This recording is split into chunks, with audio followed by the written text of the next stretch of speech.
Hello YouTube, my name is Void and today I'm going to be bringing you my all-encompassing guide of ALC, or Advanced Look Controls in Apex Legends.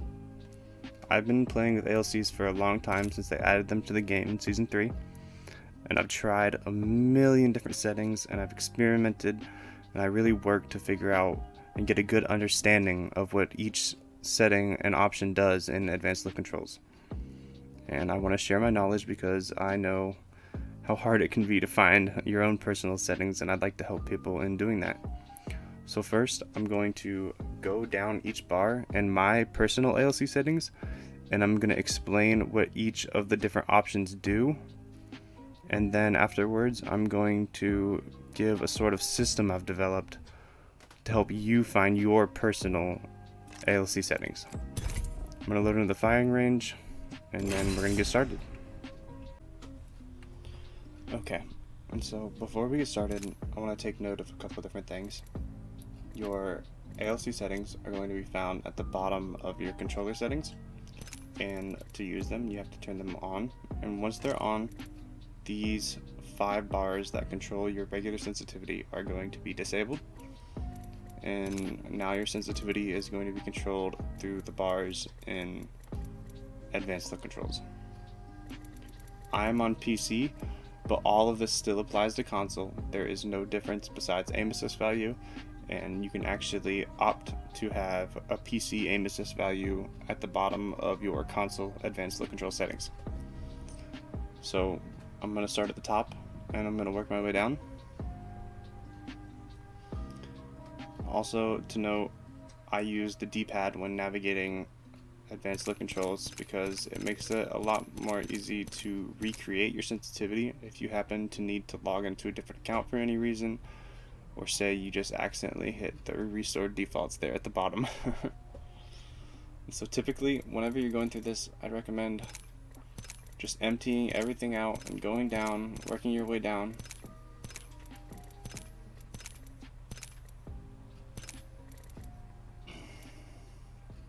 First up we have dead zone, and you're going to have a physical representation of your analog stick over here to your right. This blue line on the outer ring, you can barely see it, is your outer threshold, and then whenever you opt for a little bit of dead zone, this blue line on the inner ring is your dead zone. So dead zone is just that. It is an area, a dead zone, where your inputs will not be registered by the game. So the bigger the circle is, the more I'm going to have to move my stick before the game registers the input. See, I'm pushing my stick, I'm pushing my stick, I'm pushing my stick, and it doesn't start to be picked up until I'm almost halfway to the outer ring of my analog stick. Typically, your dead zone is going to be as low as you can get it without having stick drift. I opt for 5% dead zone, and I recommend that to everyone that I help with Advanced Look Controls. I feel 5% is the best on any controller, and it's just worked for me for a long time. It's tuned my muscle memory and it feels really good to me. So next up we have outer threshold. And outer threshold is sort of like dead zone, but it is the outer ring instead of the inner ring. Now, whenever you hit your outer threshold, your input isn't just gonna disappear like it would with a dead zone. Whenever you hit the outer threshold is when your yaw and pitch are no longer controlling your sense. It then becomes your extra yaw and extra pitch. You'll understand that a little bit better once I've gotten down to explaining all of those, but we're just going to take it one step at a time, and I highly recommend the default outer threshold, which is 2%, and it's what I use and just about everybody uses, but I know there's some really good players out there that like 1% and feel it helps them just a little bit with their aim. So next up we have response curve. Response curve is really important. It's going to determine a lot, and it's almost like mouse deceleration is the best way I could put it, but for your analog cursor. And so the more response curve you have, the more it's going to add this slowdown effect to your sense. Now, whenever you reach the max input, whenever you hit your outer threshold, your sense will be the same regardless of response curve. The response curve really only determines the ramp up of speed in between the dead zone and the outer threshold. I opt for no response curve, and that is what I recommend, but honestly it is really hard. And 10 response curve is classic. That's also a really good response curve setting, but just so you're a little bit more familiar with it, I know some people play steady. Steady response curve is 15, classic is 10, linear is a response curve mapping of 1. But like I said, I opt for 0, so we're going to empty that out, and we're going to be moving on to the next thing. It's your per optic settings.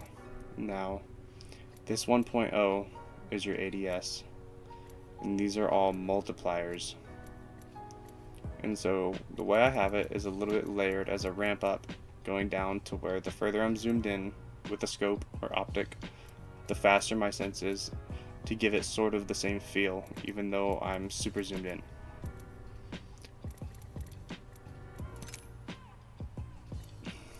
Next up is our yaw speed.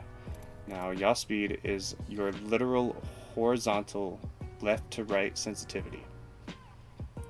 It's going to determine how fast it speeds up and how fast it can potentially reach. If you count out the notches with your D-pad, it maxes out at 50, which is 500. So basically, whatever this number is minus the 0 at the end is going to be how many notches deep you are into the bar. Got a little bit of thunder, there's a storm going on. I am a big fan of movement in Apex, and so I opt for a very fast sensitivity, but some people go really slow. This little line right here, this gray bar, is your default line.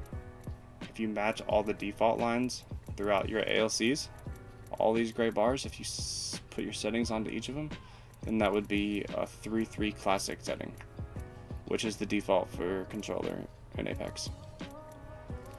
So next up we have pitch speed. Now pitch is sort of like yaw, but it's your up and down, your vertical sensitivity. And so I will say, to note as a preference thing, I like having these matched just so that I don't have two different sensitivities, and no matter what direction I push my stick in, it's the same speed, whether it's up and down or left and right. Next up we have extra yaw. Now this is going to be a continuous amount of yaw that you can add once you hit the outer threshold. So once you've pushed your stick all the way into one of the left or right directions, you're going to hit your outer threshold, and then you're going to be entering the area of extra yaw. If you like beaming or being a little aimbot on controller and you use a slow sensitivity, I'd recommend just opting to leave this empty. However, if you're like me and you like really fast sense and you play for movement and you do things with zip lines and all of that good stuff, extra yaw is definitely going to help you some. I match my extra yaw and my extra pitch because I like I said, to have my input be the same in each direction. No matter which direction I push, it's going to be the same speed, and that's how a mouse works. So next up is turning extra pitch, and this is basically going to be the exact same as turning extra yaw, but it's for your vertical, your up and down sense, past the point of outer threshold. Next up we have ramp up time. Now ramp up time is sort of like response curve, except for your extra yaw and extra pitch. I do not recommend using ramp up time, as speeding up the bar is only going to slow your sense down in a weird, non-consistent way. So if you don't use extra yaw and you don't use extra pitch, you're not going to want anything to do with ramp up time anyways. Ramp up delay is just that. It's a delay before your extra yaw and your extra pitch kick in. So once you hit the outer threshold, it's an amount of time of you continuously pushing into whatever direction you're pushing before your extra yaw and your extra pitch kick in. I also recommend leaving this empty, as it will only slow down your sense in strange ways and make it inconsistent. Next up, we have your aim down sight settings. Typically these are going to be a lot lower on controller to have a consistent rate of control. So I use 200 ADS yaw speed, and that's my preference, but typically people range between 20 and 10 seems to be the meta as far as controller yaw speed goes for ADS. Pitch speed is just the same. It is your ADS vertical sense up and down. Next up we have ADS turning extra yaw and ADS turning extra pitch, and these are going to be self-explanatory. These are going to be the same as it is up above, just for your aim down sights. Same with the ramp up time, same with the ramp up delay. I also recommend leaving these empty. On my personal settings, I use 200,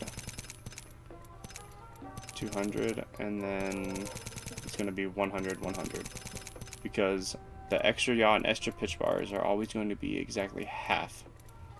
This has 50 inputs to max, this has 25 with the D-pad. And next up we have your target compensation. This is your aim assist. You're going to want to keep this on unless you're purposely trying to play without it, which I severely do not recommend. I have a couple clips on Twitter of me playing with no aim assist, but it is extremely hard to do, and you're only going to hurt yourself and your aim by turning it off. Melee target compensation is your melee aim assist, and this does not change a lot, but it is slightly noticeable. It feels like your melee seems to lock on and hit a little bit more often when it's on, so I also recommend leaving that on.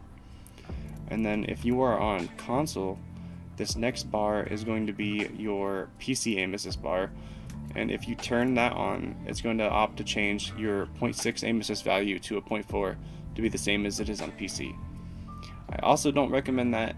It's higher on console for a reason. You don't get many frames, and it'll just probably go a little bit smoother for you if you stay on the 0.6 value. However, if you feel that you want to use PC aim assist, go for it. It's going to make your sense a little bit faster, as there's going to be less slowdown. Okay, and now we are going to get into the bread and butter of this video, my sort of metric system I've created to help newcomers to ALC find their preferred sensitivity.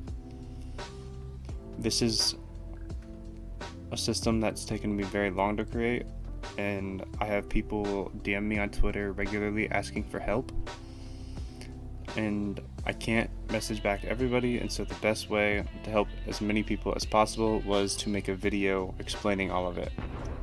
So if you look at Respawn's numbered scaling, it goes 1 through 8. But it's not a consistent ramp up, as 4 and 5 are almost an identical sensitivity, and then for some reason there is a giant leap of input speed when you go up to 6. Now, I never felt comfortable on numbered sense, as I always felt my ADS was somewhere between a 5 and a 6, and neither ever felt right. If you come over to your ALC, this system is not going to involve the top bars, as I've already described how you can find your personal settings for these. This is mainly going to deal with your yaw, your pitch, your extra yaw, and your extra pitch. Now, if you look at my sense, my yaw and pitch are matched, and my extra yaw and extra pitch are matched to their respective bars. There's a reason behind that. Any direction I push my stick into is a consistent input. It's all one sensitivity. No matter what direction I push the stick in, it's the same speed. People who have a different pitch speed to yaw speed, it's going to be a different speed for up and down to left and right. Now, if you look at Respawn's numbers, all 8 of their numbers for ADS and the regular, the pitch is slower than the yaw. So on my scale, my metric system is going to work in increments of 5. Every 5 yaw is going to be 1 numbered sense. So this would be a 1, this would be a 2, a 3, a 4, and so on. It goes up to 10, 10 being the max at 500. Now, to find your pitch speed, personally I recommend having them match, as I said. It will keep your input the same speed in every direction, but if that feels wrong to you, it is because your muscle memory is adapted to the ratio of respawns numbering 1 through 8, where it has less pitch than yaw. To find the correct ratio for that, you're going to want 5 less pitch than yaw. For your ADS, everything is going to work exactly the same as it does for here. It's still increments of 5. I have a 4 right here. But if I wanted Respawn's version with less pitch, it's a 3 for your ADS instead of a 5. Now, something else to note, you probably saw my extra yaw and extra pitch. I only recommend using extra yaw and extra pitch if you are a big fan of movement and or extremely fast sensitivity or inputs. If you like watching MNK players like Fade or Lyric or ACU who are crazy cracked out of their mind with movement, I recommend matching your extra yaw and extra pitch respectively to your regular yaw and regular pitch. Same goes for ADS. However, for ADS, matching them will make it'll make big inputs like flicks, and when you're dragging over to somebody who's sort of a little bit far away from where your cursor is lined up, it'll make that a little bit easier, but it will overall hurt your tracking. If you don't care about movement at all and you just want the best aim and the best tracking possible, like a Jen Burton or Gentrifying or Design, any of those boys who are super goated comp players that play controller, all they care about is beaming, and that is okay. Don't use the extra yaw or extra pitch, as it will make your tracking much more consistent. There is a slightly more advanced version of this system involving increments of 2 that I use, and I only recommend using this version if you are a little bit more familiar with advanced look controls, as there are 25 different sensitivity options instead of 10. On that scale, my sensitivity would be a 10 for ADS and a 25 for regular. Whenever I was on console, I used this same sense. Then when I switched to PC, it felt like it was too fast with PC aim assist, and so I lowered it to this for my ADS, and then just very recently I have switched to stretched resolution and I raised it back up. If you are on PC, I highly recommend stretched resolution, as it sort of makes it feel like there is a bigger field of aim assist. It has stretched the hitbox, and so the hitbox takes up more pixels, therefore the field around the hitbox of aim assist takes up more pixels. That is basically it to the system, and I hope I have helped you immensely, and I hope you can find your perfect ALCs now. If you have any questions, feel free to put them in the comments below. I will be answering any and all of them. If you have any personal inquiries or questions, you can DM me on Twitter at voidtrippin without the G at the end. And you can find me on Twitch at twitch.tv/voidtripping, the same as my in-game name. And I will be happy to answer any questions you have live if you happen to catch me live. But I hope you can share this video around, and I hope it finds as many people who need it as possible, as I've helped a lot of people already, but I can't help everyone through personal messaging, and so the video seems to be the best way. Please like and subscribe. I'm going to be coming out with a controller movement guide here soon, where I go in depth on how to do each different advanced movement technique, but on controller. And so stick around if you're interested in that. But other than that, that about wraps it up, and I hope you have a wonderful night, and thank you so much for watching.